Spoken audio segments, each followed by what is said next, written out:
All right. Welcome, Paradigm Shifters. You got it. Woo! Woo! I know how excited that you are. It's Tuesday. Well, I think it's Tuesday. Wayne, is it Tuesday or Wednesday where you are? I have no idea. We're a day before you, Judy, so we're always the day before. Oh, so what's happening tomorrow? I love it. It's all happening. It's all there. It's all. Yeah. Oh, I'm so grateful that we made it through today to get to tomorrow. So anyway, well, welcome you guys. I'm so excited my gosh, you know, we were growing and growing. We're up to like 8 countries around the world. Do you believe it? It was just an idea 4 weeks ago. We'd had the most dynamic speakers on, and we're growing and we're shifting. And yes, it is a global shift we are in.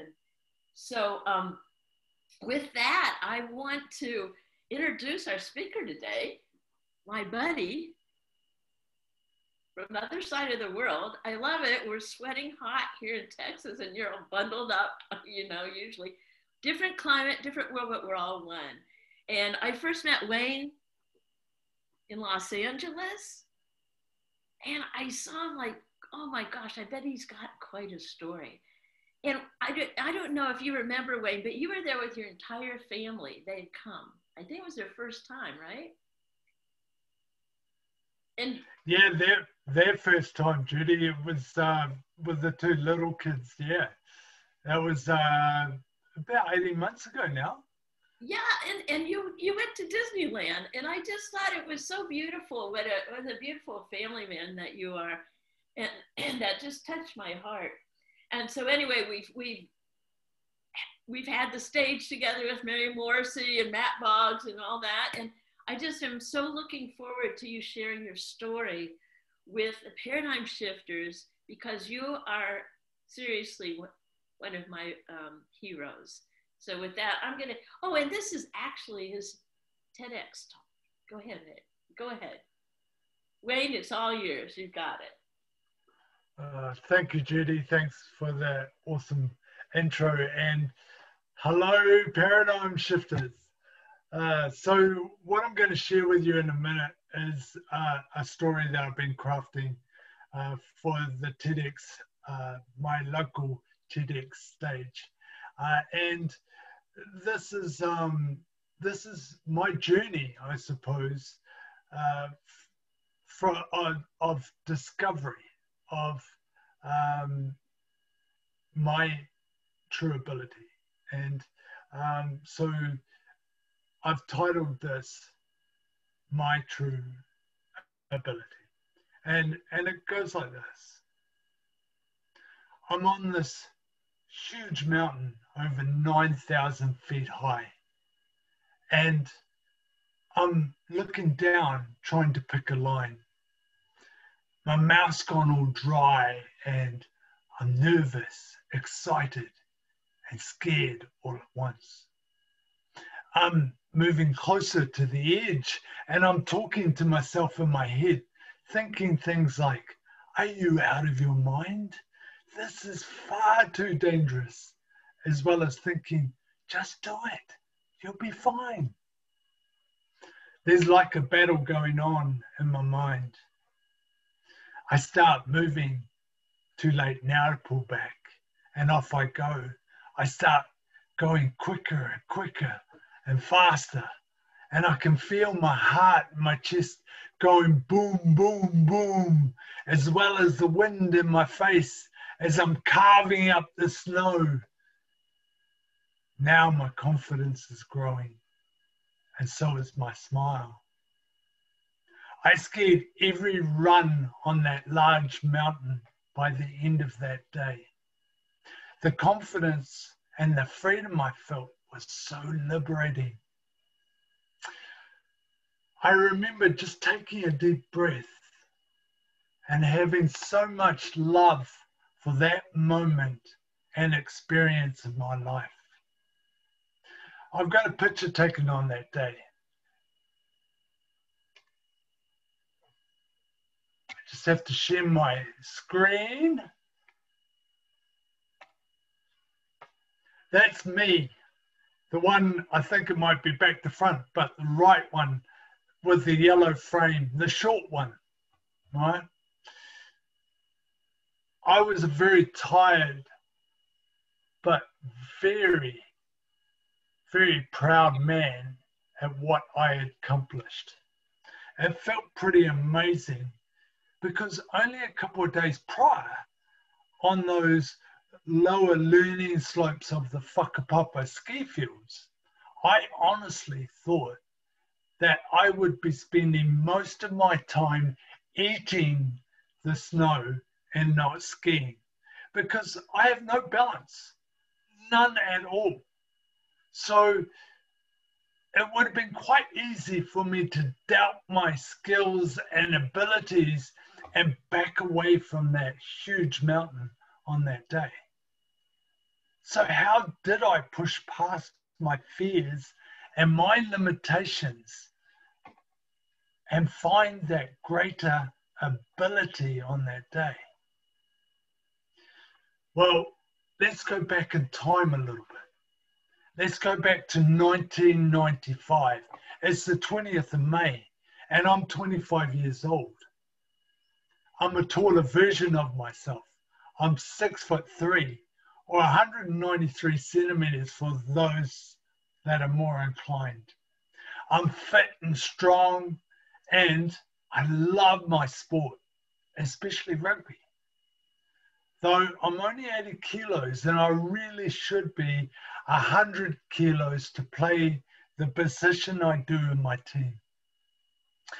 I like to think I punched above my weight. Now imagine a neatly presented paddock or field marked out as a rugby pitch, surrounded by vehicles and people, in a little country village on the east coast of Hawke's Bay in New Zealand. There's some amazing rugby matches on this field, so much so that half of the community come out to watch these epic battles between two old rivals. Great games to watch, very physical, and the score is normally really close. On this particular day, my team had key personnel either away or injured, including the regular captain. Now, as I was one of the senior members of that team, playing lots of rugby, even making the odd rep side, and captaining one of these teams in the past, I was asked to step up and lead my team on the day. Now, of course, I saw this as a great honor and opportunity because I had lots of friends and a few family surrounding that pitch on the day. So I was feeling super proud and standing a little bit taller as we led our teams out onto the field on that day. Now, the game itself was a real tough and physical game, and we were well down on the scoreboard. We put up a really good fight, and in the dying minutes of that game, as a team, we received the ball and we did a nice little move up the sideline, which created a bit of a break. And I was thinking, cool, we can score here just before full time, just to finish on a high note. I remember receiving the ball and taking it into contact with two of the opposition. Bang! Instantly, I knew I'd made a huge mistake. I couldn't breathe, and the pain was incredible. I remember lying on that wet, cold, muddy rugby ground, yelling out, "Help! Help me! Help!" But for some reason, no one could hear me. It was then that I realized because I couldn't breathe, my voice was actually barely a whisper. As the 4 or 5 men that were on top of me got up and looked at me, they knew that I was in dangerous trouble. So everyone stopped the game and radioed for the emergency helicopter. I had severely and critically dislocated my neck. I was struggling to breathe and in severe pain. It took over an hour for that helicopter to reach me, and as they were loading me up into it, the doctor who had travelled with it asked me if I had had any pain relief. My answer was no, so he gave me some medicine, and I finally passed out. I woke up 5 days later on a Thursday, and I honestly thought I was in the middle of a bad dream.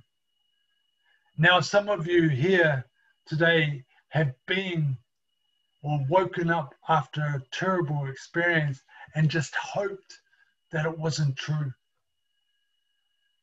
I woke up not being able to move anything, not my hands, not my arms, or my legs, nothing.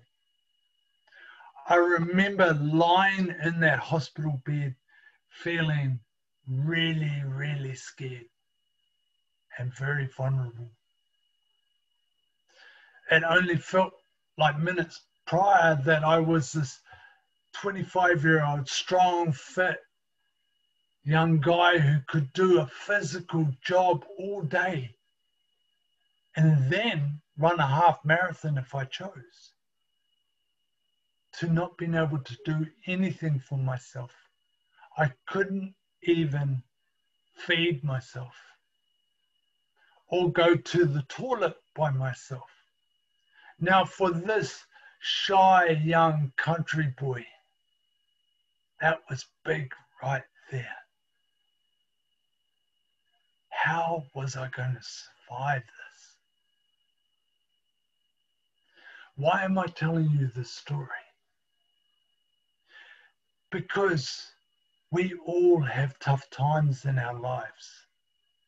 We all have some sort of challenge, struggle, or adversity somewhere in our lives at some point. Mine just happens to be that I dislocated my neck and I've been in this chair ever since. So why does that matter? Well, it matters because these struggles, these challenges, these difficulties bring potential gifts. What might look like my disability actually has the potential to reveal new hidden abilities that I didn't know about myself. New abilities instead of disability, I quite like that. I truly believe that these challenges, struggles are given to us so that we can grow and expand by being pushed and pulled to what we are individually meant to create in this world, in this lifetime. When I started to reframe my tough times, I started to think in a way that was far greater than my problems. And when we learn this way of thinking, we can create a life that we love regardless of the challenges or perceived disabilities that we might be facing. The thing is, though, fear is a very powerful emotion. And I was terrified and frozen with that fear, lying in that hospital bed. Yes, a big part of me just wanted to hide under the covers and let life happen. And believe me, I wanted to stay angry and sad at the world and go, why me? Why? Why me? But see, when I looked down that road, all I could see was this angry, sad, bitter young man.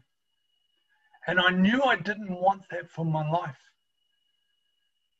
So I chose the other road, and that was to find the courage to face my fears and get up out of that bed and do what I could with what I had. And believe me, it wasn't a lot at the beginning.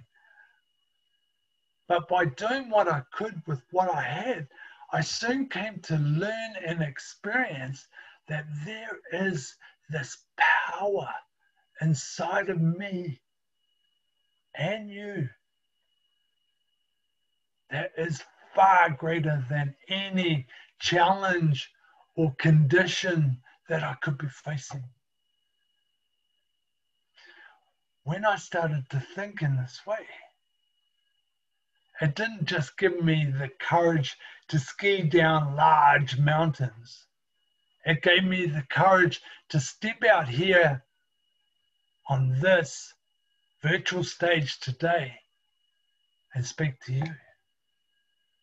And it also gave me the courage to ask this beautiful young lady out, not just once, though she did smile, but until she succumbed to my charms and agreed to be my wife.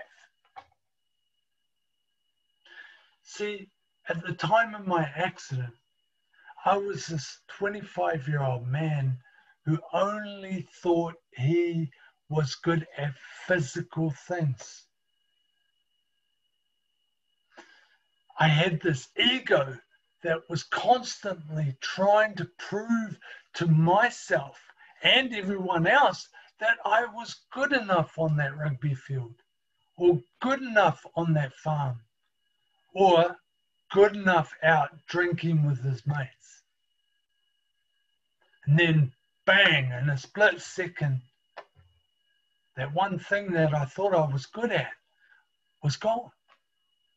I couldn't even scratch my nose, and doctors were telling me that I would never walk again or push a wheelchair. Now, it's important not to listen to that right there, because I pushed out of that hospital. I proved them wrong, and I started creating little visions and goals for myself.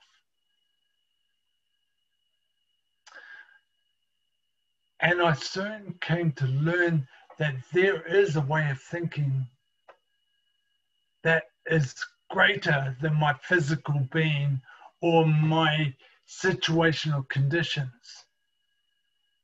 And there is a way to think and a power that you can partner with that is far greater than anything else. Because we are only limited by the way we think. It's not what you see, but it's how you see it that truly matters. So as a result of changing my limited thinking and learning how to create a life that I love, I can honestly say that I'm more happier and more confident today than before my accident, all because I changed my thinking. Yes, I've had some bad days. I've had some ups and downs along the way. But I've found that if you're willing to look for it, there is always, always a silver lining.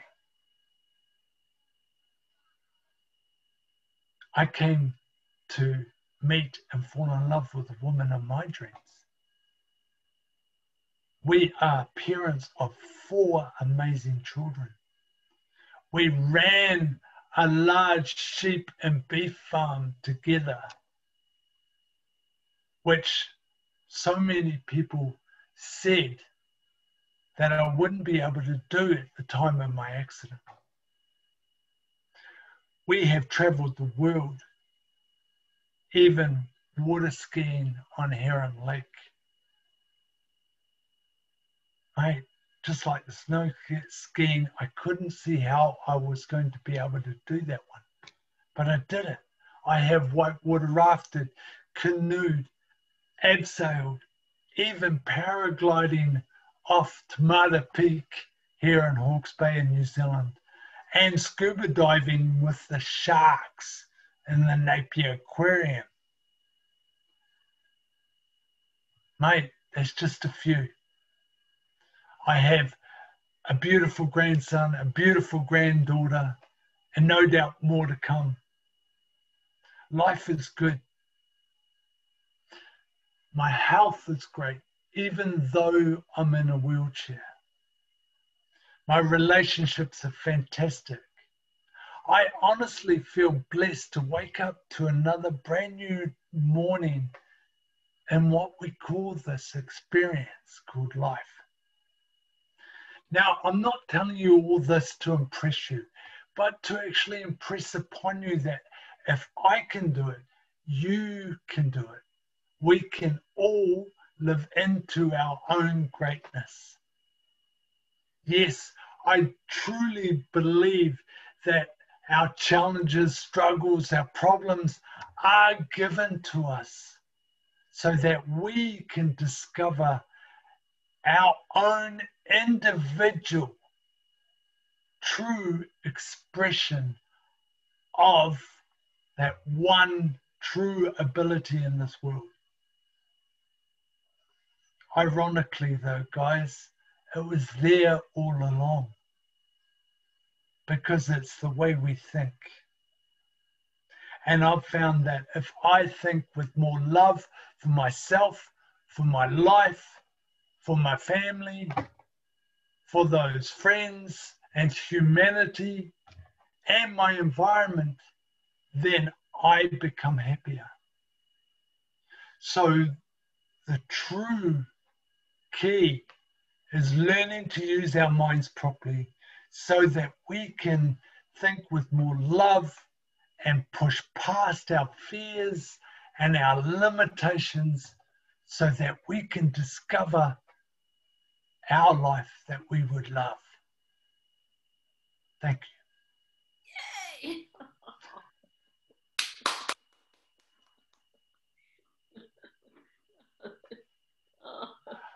Oh man, I love you, I love you. I love it's so beautiful. And so to me, like everyone there, like take your notebook here and jot down there where did love win? Actually, self-love is what I keep hearing. Is that right? You know? And the amounts of self-love. And as you grew up, as you went through that, were there times, I mean, even now, right? There's times when that paradigm comes up, right? So if you were going to tell people about that shift right now, when the paradigm comes up, what is a tool that you use now, you know, to like shift and move forward? So yeah, you're amazing. What do you think? Beautiful, Judy, and for me, mate, it is definitely connecting to that love again, love and purpose. You know, it's been aligned with who I truly am, and that's where the spiritual side comes out in me. And like we're talking before about this beautiful prayer that I have to help me connect to my real purpose, and that is for me to put more love into the world. And so every time my paradigm kicks in, I come back to what's my highest form of my individual expression of love in this moment, right? And I reconnect to that. And I'll share the prayer with you Yeah, right now, because I think what it's such a beautiful prayer, and what I'll do for everyone here, if that's okay with you, I'll copy it down and I'll put it in the comments, and I'll put it there, because if it helps you, it helps many, and you're here to serve. So yeah, so let's take a deep breath here, everybody who's watching. And yes, please, please, please share us your prayer that you use. Thank you. and thank you for the breath, because the breath is so important in this, as you've probably heard many times with paradigm shifting. But taking that breath and then doing this prayer, and it goes like this: may wisdom shine through me, may love glow within me, may strength penetrate me, so in me may arise a helper of humanity, a servant of the good, selfless and true. Amen. Amen. So it is. I love it. Oh, wow. Well, can you tell us a little bit more about, you were talking about your YouTube channel, you know, and just how is it? Can we get a hold of you? And just let's put that out there. And yeah, go for it. How do we find you? Sweet. Well, guys, I do have a YouTube channel. It's very new, but I've been doing a few interviews around success. That's Wayne Forrest Coaching on YouTube. But this talk is going to be out on YouTube at some stage through Hastings Street, TEDx Hastings Street, and I will share it with Judy, and she'll put it on the page. Please, if you really liked my story and you think it will help others, please like it and share it on your pages, because, you know, I'd love it if it's going to help someone. And that would be awesome. And if you want to get hold of me personally, look, I've got a Facebook page called Wayne Forrest Life Mastery Consultant. And hit me up on Facebook. And you're also with Paradigm Shifters. Yes, and yeah, you're a founding member of our Paradigm Shifters group too. yeah. So just message me from there as well. So yeah, it's awesome. Well, let's take a deep breath in here and put a wave of love around Wayne here as a community, and put a wave of love and light and prosperity and beauty as you transform the world. And we thank you so much for sharing your light with us today.